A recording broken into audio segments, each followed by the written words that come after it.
I'm so glad that you are back. Welcome to Visibility Vixen. You're listening to episode 22. We're so conditioned to not be ourselves that it can be incredibly difficult to step into that.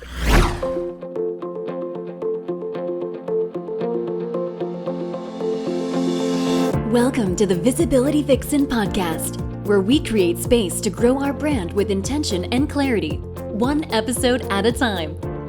Join us as we explore the many aspects of entrepreneurship, start loving the journey instead of the destination, and begin building a legacy that lasts. Here's your host, Michelle Lewis. Hey everyone, welcome to this episode of Visibility Vixen. Today we are talking to the talented and the beautiful Joanna Turner. Hey Joanna, welcome to the show.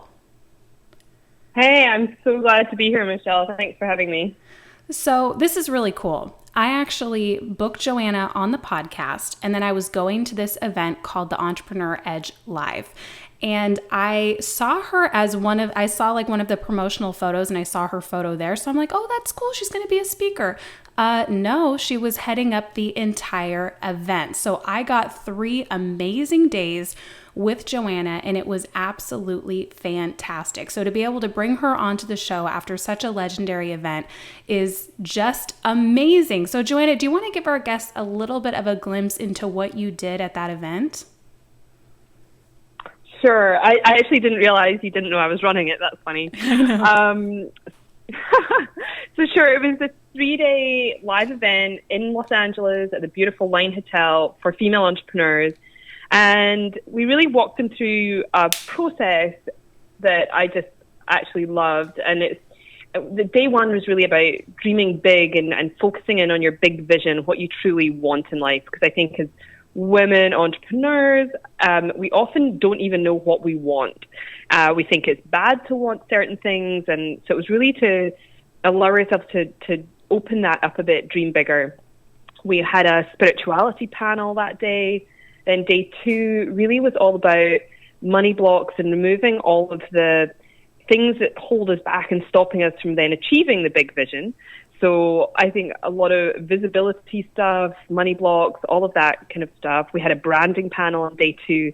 And then day 3 was really about integrating everything over the weekend, really coming up with a plan and solidifying our goals into and popping them into our subconscious mind to make sure that the dreams actually become a reality. So it was a really fun, a little bit different weekend, and I absolutely loved it. I also had 3 special guest speakers who, just were incredible. So I loved the whole process, and it was just a really fun weekend and pretty emotional too, I have to admit. Of course. Well, you're creating space for so many people. I'm sure that you just kind of stared at the wall for a couple days. I know that's what I would have done. I wish I'd let myself. I think that would have probably been better than what I did try and do. So, Well, I loved it. And I actually, Jen Mavros is coming on the show, Jenny Taylor, and Lauren Joyce. So you brought some incredible women, and I'm so excited to have them on the podcast too, to talk about their amazing gifts. And I wanted to tell you what was so impactful for me, because we did this money block exercise that Joanna led us through, which was absolutely incredible. And I came into the conference feeling this kind of fear of failure, fear of success, and feeling like, okay, both generations in my family have been very up and down with poverty and wealth. So I'm sure that I have all these blocks. And she took us through this exercise, and it turned out that I didn't. That I was listening to all these other voices, but that me, myself, I had absolutely no problem with wealth. And so it was a really eye-opening thing for me. And I just have to thank you, Joanna. Like, I would have never thought to go that deep into my feelings about money. And it was a huge takeaway for me. Oh, I'm so glad. And it's one of those things everybody thinks they need to sort their website out, get their branding done, get their logos, get some business cards. And not once do they really realize until they're a little bit into their business that, hang on, this isn't going quite as easily as I thought. And they might start to hear a little bit about money blocks and their relationship with money. So it's often the missing piece, and one of the most important as well. Absolutely. So for our listeners out there, I'm going to read a little bit of your bio so people can get a background of who you are and what you do. And you're originally from Scotland, which is fascinating. And I was fascinated by your accent the whole weekend. And now Joanna is a digital nomad. She is a leading business and success coach, an advanced EFT and master NLP practitioner, and former chartered accountant. And Joanna is a mentor to smart women entrepreneurs and specializes in busting money and visibility blocks. So what we're talking about today. She's also coached many women all over the world to gain momentum in their business by helping them create a winning mindset, increase their income, gain confidence, and have the freedom to travel. So Joanna, talk to me a little bit about what's changed in your life, like how it feels to be able to travel now and to be a digital nomad. It's an interesting experience. So I've been very lucky. I left Scotland 12 years ago, so I've been traveling a lot since then. I've lived in Bermuda and Australia and been lucky enough to travel all over the world. But I've always done it with a bit of a base, apart from a year when I was 30, when I was on the road with a backpack. But so this time's a little bit different because I'm working while I'm away. So I'm constantly looking for Wi-Fi and somewhere to stay. So occasionally it's not quite as glamorous as it sounds. But what I love about being a digital nomad is I always have loads to put on my Instagram because there's always something exciting going on. Right. And it's the people I get to meet and the experiences. And I used to control, when I had my year off when I was 30, I controlled everything. I knew every flight I was going to take, every tour I was going to go on before I'd even taken the first step of that year. Talk about being a control freak. But what I didn't do was leave any space for any cool stuff or miracles to happen. And now I'm much more comfortable flying a little bit by the seat of my pants and not having everything so planned out and being open and available for cool things to happen. And, you know, last week I accidentally ended up in Vegas for 2 nights. So like literally at the last minute, are you coming? Sure. Can you fit me in? Right, I'll come. So it was, it's exciting and interesting to meet this Jo that's a little bit, more open and free. So it's good fun. I love that. So in terms of the clients that you're working with, you know, the people that are listening to this show are launching lady entrepreneurs and dealing with the beginnings of all of this, the systems, the branding, the videos, the live streams, all of that. And I know a lot of people can feel totally paralyzed in that. And for me, I know you talked about this a little bit at the event, but the more that I've stepped into it, it seems to be about 20% working like on your business and about 80% self-work. So can you speak to that a little bit and how important it is to do that self-work as you're growing your business? Oh, absolutely. And I did mention that at the event, but I originally heard it from Tony Robbins. I've done every one of his courses that he has going. In person, I did them all in 1 year because I'm a bit crazy like that. But it's the 80% psychology piece is absolutely imperative. I often will see two girls, for instance. I have 2 friends, both had nice websites, both were helping people move into entrepreneurship, leave their 9 to 5. They both were attractive, both had nice photos taken, and were both smart girls. One had 10 years of executive coaching experience and the other one didn't. Guess which one is smashing out her coaching business? Ooh, I want to know. I don't know. Well, it's not the one with the 10 years of executive coaching. Oh my gosh, really? So, and for me, the only difference between those 2 girls and their knowledge and everything else is just belief. And that all comes from that 80% psychology piece. You'll see people with crappy branding, crappy websites doing really well, and you look at it and you're like, how in the heck is she doing so well? It's because right? Have you had those thoughts before? I've seen that, yeah. You're like, You're like, who is this chick? Her stuff looks horrible. Obviously, it helps if it's pretty, but Right. yeah, sometimes we're just like, how are they doing that? And it's literally because they believe they can, and their vibration is at a level that they will attract things to themselves, even though you're wondering how the heck they're doing it. So it's just incredibly important. And I find that people, the visibility stuff, where things that's your topic, it comes up in lots of ways, and people don't even realize they're doing it. For instance. So they are not booking a photo shoot, not booking their video shoot. They're not doing a Facebook Live. They're not even opening a business page. Their house is absolutely spotless. They've got all the meals in the freezer for the next month. Who is this woman? Because she is not me. Right? So, but this, exactly right. It's not me either. Or she might be super fit 'cause she's in the gym all the time, and unfortunately, I'm working on that. So I wish I'd been hiding in the gym, not just pretending to be busy and actually just watching cat videos on YouTube or whatever I was actually doing. I hear that. So it often I was doing a lot of studying. I was doing a lot of courses and learning and tweaking my website and doing all of that busy work and not actually putting myself out there. Mm-hmm. So I was also like, I'm doing everything right. I'm doing all this learning.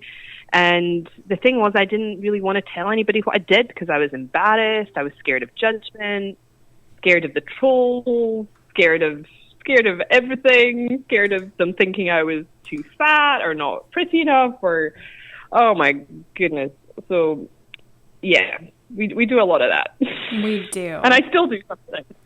Well, I still do, even though I teach this stuff, right? It's I'm certainly I'm not perfect at it yet either, but I don't think any of us are. I mean, I had a girl in my Facebook group the other day who messaged me and was like, how do I get to the place where I'm not like, what if the trolls happen, like you were saying, what if the bullying happens and all that? And I said, well, there's a very high likelihood that the more you put yourself out there, that's going to happen.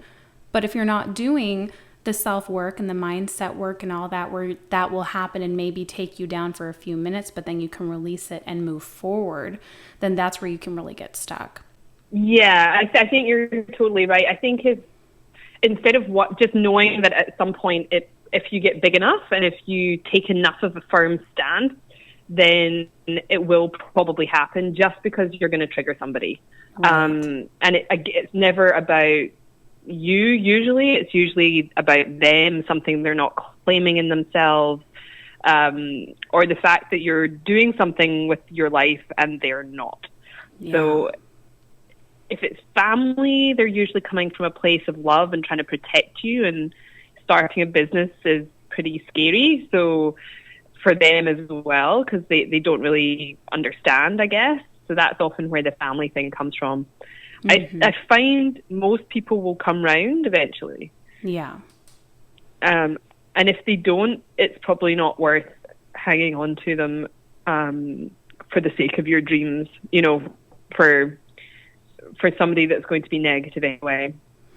That's so true. I find, though, that a lot of people tend to, myself included, squish your opinions for fear of getting the trolls too.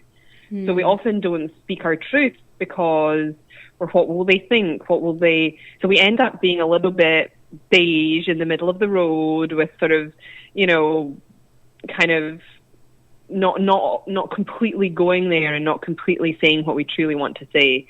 And then that just creates, people are like, why are people scrolling past my stuff? I'm like, because you're not being completely yourself. Yesterday I did a post which was very, very vulnerable and speaking probably the most, I don't know, somebody call it feisty or preachy that I've ever posted, but it was just something I really wanted to do in it, but it's had an immense response. So I think if you really speak your truth, then cool things can happen. I saw that post. I actually went back to it 2 or 3 times because I really loved how you presented yourself. I loved how you spoke the truth, and I loved how you were not embarrassed to talk about what you had attracted in terms of finances. And, 95% of it was super positive. There were a couple, sarcastic remarks or whatever, but I just looked at that and went, that is so cool, because that, like, your tribe, like people like me and other people at the event, look at that and feel inspired, versus if you hadn't have said anything because maybe you were nervous, I shouldn't say that I made that much money or whatever, then we wouldn't be able to feel that inspiration. Yeah, I mean, I'm not big. It's funny, in Scotland in particular, nobody ever talks about how much money they earn. It's just, it's very taboo. And I've done a little tiny bit of it in my business, but not a lot. And then to do that yesterday, but I wanted to be really real. And I have people coming to me a lot, and, they don't take full responsibility, or they're complaining, or they think they should be fixed in 5 minutes, or if they just get to that next level, that everything's okay. And I just really wanted to, like, show people, that do see other people having success, or even hosting my event, that I had to go, like, so deep and really explore some really deep, vulnerable feelings and fear and the resistance that came up. And I would sabotage myself while trying to create my event. And I just made it very hard for myself, not consciously, just subconsciously. And so I had to pull it off in the way that I did. I had to really manage it in a much heavier way than I would normally do. Yeah. Well, I think that's a good thing to kind of talk about, is a lot of us go through, it may not be a huge event, but even starting a lead magnet in a Facebook ad, that self-sabotage really comes up. So do you have maybe some guidance or some actionable tips when we get in that place? Sure. I mean, I took, probably 9 months to do my first sales page. Like, talk about resistance. So today I understand that at every level, right? This is just a new level I experienced. So none of it has just been like, oh, easy peasy. Yeah. Right? Posting my first Facebook post was almost as hard as running an event, because it was at that level. That's how hard it was. There's two ways of tackling this. One is taking a deep breath and hitting send or post, and doing it anyway. There's which is easier said than done again. But I remember when I sent my first newsletter, I had MailChimp at the time, and I high-fived the MailChimp monkey, and I was like, yes! And then I stopped and I waited, and I was like, and nothing bad happened. Honestly, I don't even think anyone emailed me back the first time. I was just like, okay. And I'd had all of this stress, all of this tension. I'd probably written it 10 times.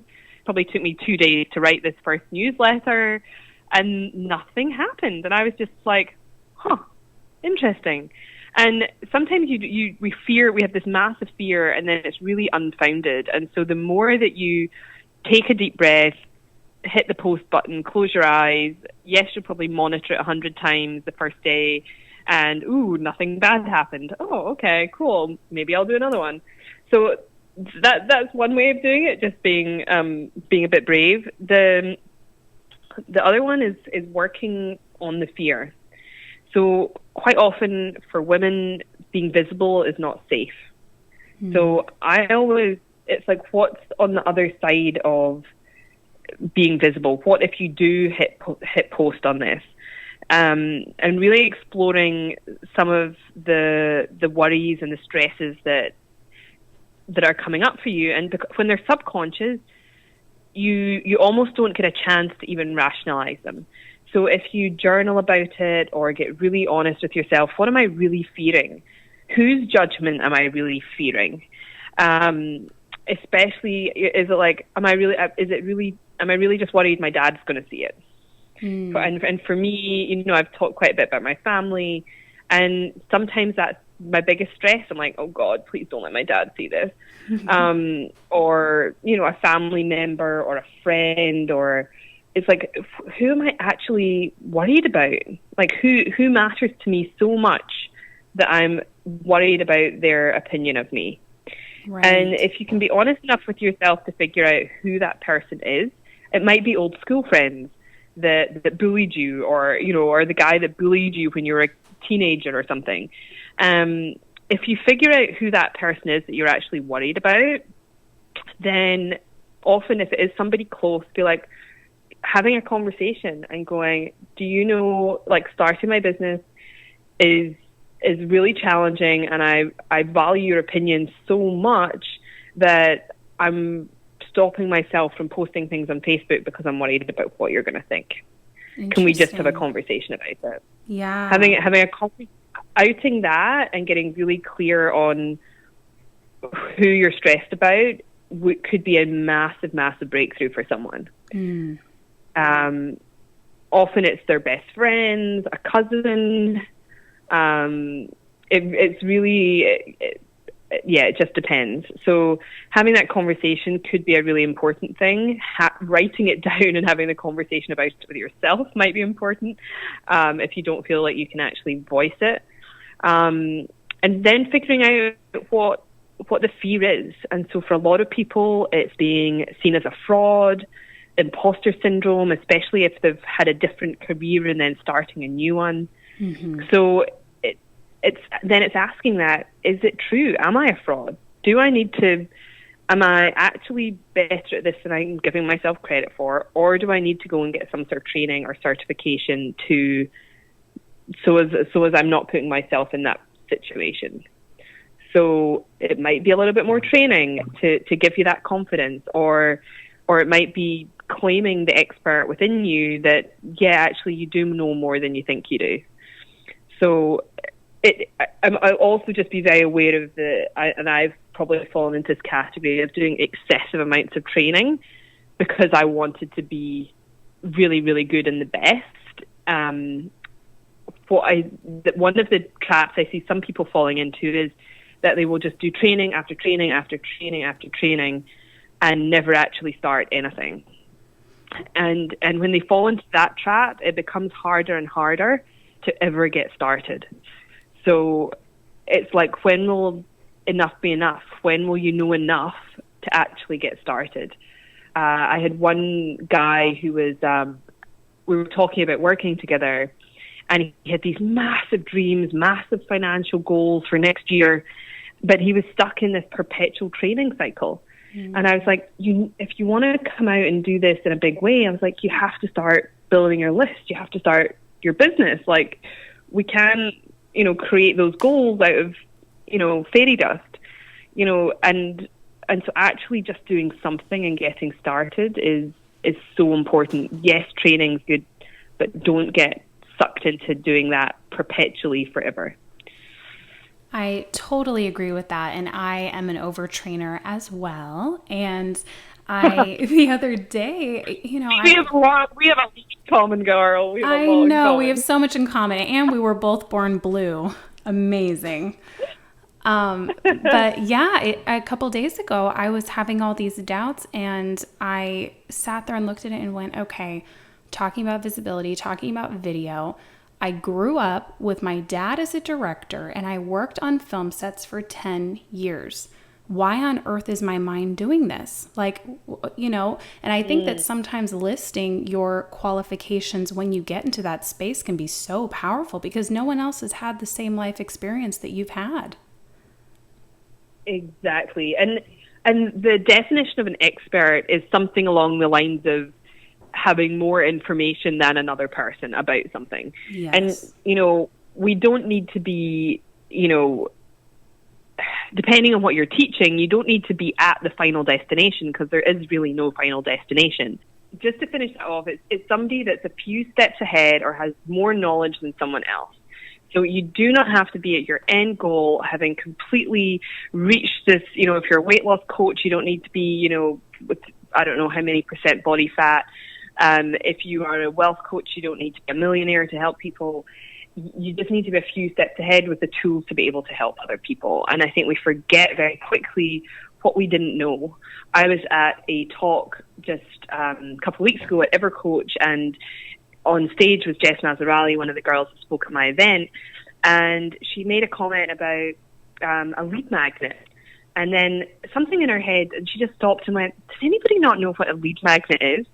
And there were people in the audience put their hands up. And, Wow. we forget that at one point, maybe 2.5 years ago, I didn't know what a lead magnet was either. Mm-hmm. So we forget some of the things that we now take for granted.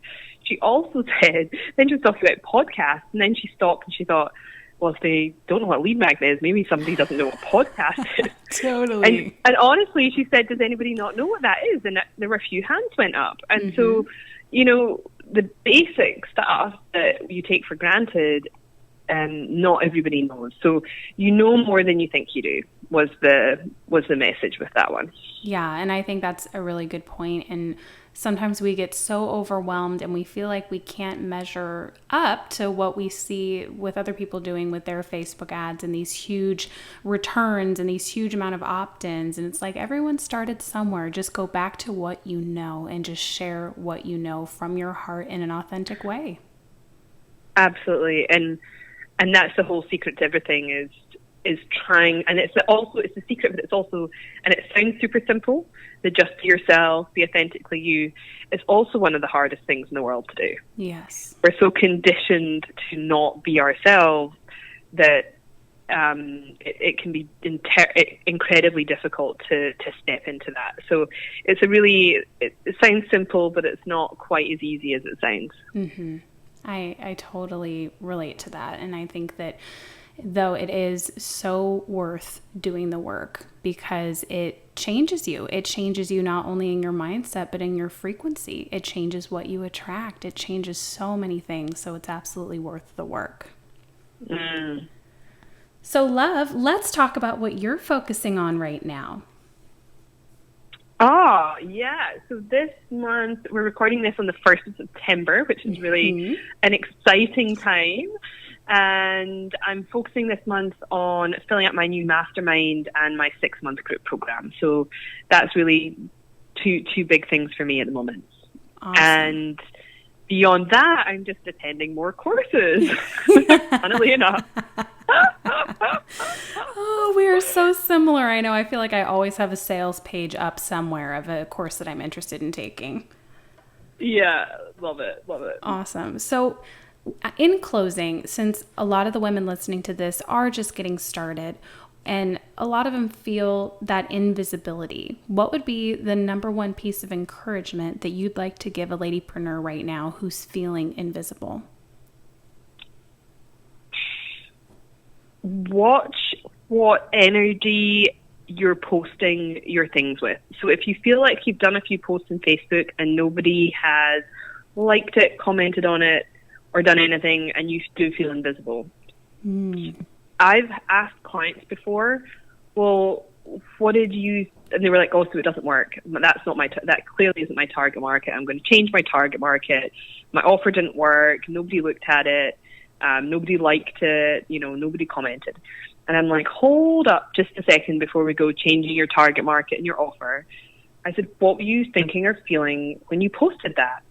Oh, well, nobody would want it anyway, and why would they want to work with me anyway? And, I was already feeling invisible, so I really didn't actually want anyone to, secretly, I didn't actually want anyone to see it. And Wow. you get the idea? Yeah. So if you're putting that post out with those feelings, guess what happens? Yeah. Right? Wah, wah. Nothing. And so I often say to people, once we do some work on this and we release some of the fear and the worry and around being visible, I'm like, I want you to go and post exactly the same post, but with this new energy of feeling like it's a great offer, feeling confident, and wanting it to be seen, and tell me the reaction. And it's sometimes can be quite profound, the difference in the energy behind a post. Same for your Facebook ads. If you want to spend less money on your Facebook ads, try creating them with a different energy, with a different belief, and I've seen exactly the same ad operate completely differently, just with the energy behind it. I'm quiet because I'm sitting here going, so obvious, and yet I've never done that. And sitting there going, oh my goodness, it's such a beautiful idea. I think we think of posting and our ads in a very technical way, instead of also putting behind it that beautiful emotion and intention. Absolutely. I think everything you do online should have an intention. Absolutely. Like you're wasting your time otherwise. Yeah. Oh, I loved that. Thank you. That was wonderful. I love those little tidbits that, knock me on my butt. It's amazing. They're the things that people that are successful without thinking about it would do automatically. Yeah.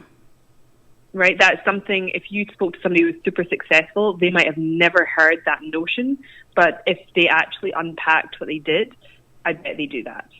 Yeah, of course. It's just that little tiny tweak that you might not think about.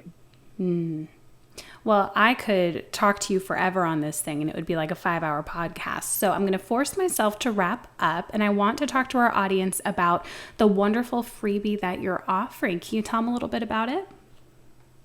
Sure. So the first 6 months of my business was a little bit quiet, shall we say. I'd been hiding. I barely made a few $1,000s, and this is over 6 months. So I wasn't, making enough to pay rent. It was a little bit of a tough time, but I was doing all of that study and hiding. Mm-hmm. And it wasn't till I did some personal work on my own stuff. So I started working on that 80% psychology. Before that, I'd had an awareness of those things, but I hadn't actually done the deep internal work. And when I started doing that and 20 other things, I had a big breakthrough in my business, and I made $40,000 in 6 weeks. And wow. I got so much. My coach outed me on the internet. Otherwise, I probably would have never mentioned how much I ever earned ever. And I kept getting people going, "What did you do? What did you do? Like, how the heck? What did you do?" And it wasn't just one thing though. There were 21 things. So it's all in the little ebook, and it's just a cute read.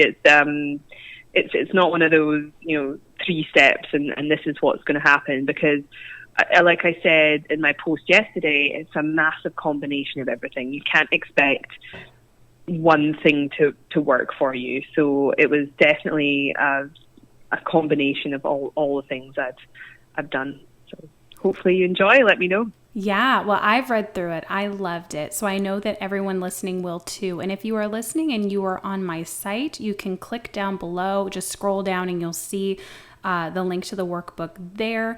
And then if you are on iTunes or Stitcher, just click to the side of the episode, the 3 little dots, and click view full description. And then the links in there are clickable. So definitely get this ebook. This is free information. This is someone that is giving their heart to you so that you can be successful. So absolutely take advantage of that. And Joe, I am so excited that I was able to have you on the podcast today. Thank you for being here. Thank you for bearing through the different technical difficulties. And I hope that the rest of your stay in Santa Monica is just beautiful, relaxing, and blessed. Thank you so much. I love it here, so I'm making the most of it, that's for sure. Yeah, and come back soon. I will. I want to move here. Yeah, if anyone has any ideas on how to make that happen, let me know. Exactly. Okay, everyone, you listened to Joe Turner today, and stay tuned because next week we have another amazing episode coming up. Have a good one.